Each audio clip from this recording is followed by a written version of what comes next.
Bangladesh cricket দলের সাবেক অধিনায়ক সাকিব আল হাসান বিশ্বাস করেন, তিনি যদি মাগুরা এক আসন থেকে আবারও নির্বাচনে দাঁড়ান তবে তিনি সহজেই জয়ী হবেন। 2024 সালের নির্বাচনে তার জয় ছিল সুষ্ঠু ও জনগণের ভালোবাসার ফলস্বরূপ। মাগুরার জনগণ তাকে চায়, এমনটাই তার দৃঢ় বিশ্বাস।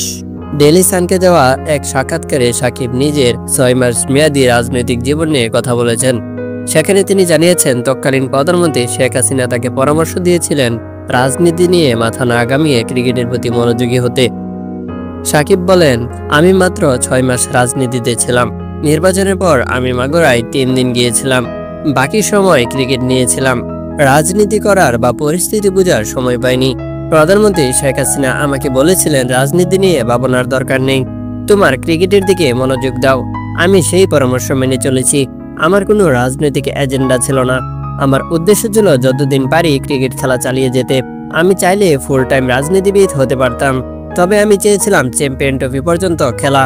এরপর ধীরে ধীরে রাজনীতির দিকে মনোযোগ দিতাম। হুট করে রাজনীতিতে জড়াতে চাইনি। সাকিব আরো যোগ করেন, মানুষের দুটি মৌলিক অধিকার আছে, একটি হচ্ছে ভোট দেওয়া, আরেকটি হচ্ছে নিজের পছন্দের রাজনৈতিক দলে যোগ দেওয়া। আমি মনে করি রাজনীতিতে যোগ দেওয়া ছিল ভুল নয়, বরং আমার উদ্দেশ্য ছিল মাগুরার মানুষের জন্য কাজ করা। সাকিব আরো বলেন, যারা বলেছেন রাজনীতিতে আসা ঠিক হয়নি, তারা বেশিরভাগই মাগুরার বাইরে থেকে। মাগুরা ভোটাররা আমাকে বিশ্বাস করে, তাদের কাছে আমি যে কিছু করতে পারবো সেটাই বড় কথা। যদি তারা আমাকে না চাইতো তবে আমাকে ভোট দিত না। আমার বিশ্বাস, যদি আজও আমি নির্বাচনে দাঁড়াই, মাগুরার মানুষ আমাকে ভোট দিবে। আমি বড় ধরনের পরিবর্তন আনতে চেয়েছি। আপনি সিস্টেমের মধ্যে না থাকলে সিস্টেম পরিবর্তন কিভাবে করবেন? তিনি আরো বলেন, এটা মানুষের ব্যাপার। আমি মনে করি রাজনীতিতে যোগ দেওয়া তখন সঠিক ছিল, এবং এখনো আমি মনে করি যে আমার সিদ্ধান্ত সঠিক ছিল, কারণ আমার লক্ষ্য ছিল মাগুরার মানুষের জন্য কিছু করা।